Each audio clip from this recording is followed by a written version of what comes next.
Hello, Cantor Shira Ginsburg. It's so wonderful to see you again after last year's concert at Temple Shalom. And we are so excited to see your show that you're going to be presenting for us. Can you let our congregation know a little bit about your show and what to expect that evening? For sure. And let me say hello, Cantor Donna Azu. I'm so happy to be back visiting you and your congregation, especially bringing my one-woman show, Bubby's Kitchen, to all of you.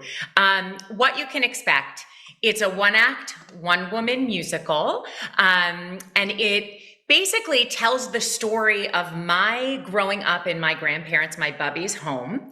And I did, in fact, grow up just a few minutes away from them and spent pretty much every day of my life in their home.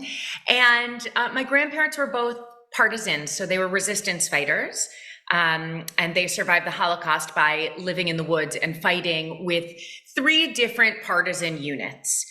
So my grandfather was with a unit called Iskra, and my grandmother was largely with a Russian unit called the Rashchinsky unit until she, for the last 3 months of the war, wound up with the Bielski partisans.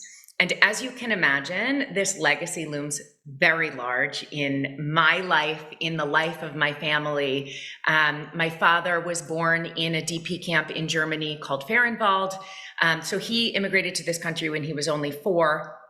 And so having grown up with this incredible legacy, I and my 9 other, my brother and my cousins, all of us managed to soak up these lessons and do different things in life as a result, but as a direct result, really being influenced by their legacies.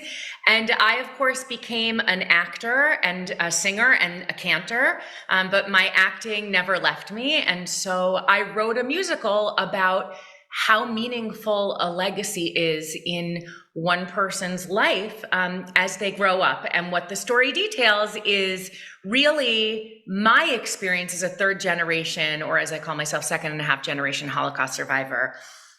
What my experience is of having that legacy elevate me rather than letting a legacy of such magnitude weigh me down, which is certainly something that can happen. So there's a lot of humor, there's a lot of love, there's a lot of food, and there's a lot of emotion. I do tell the story of how my grandparents survived during the course of the show.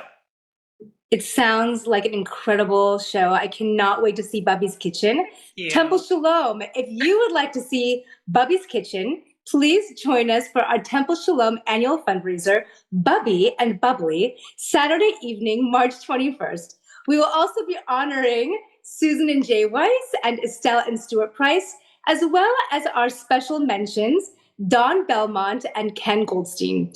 You can purchase your tickets or sponsor the event by going to our website, www.naplestemple.org, and clicking on the Bubby and Bubbly banner. I hope to see you there, and I look forward to seeing you, Shira. It'll be a pleasure to see your show again.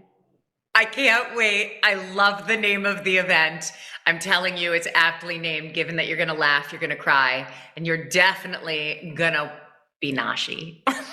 Sounds great.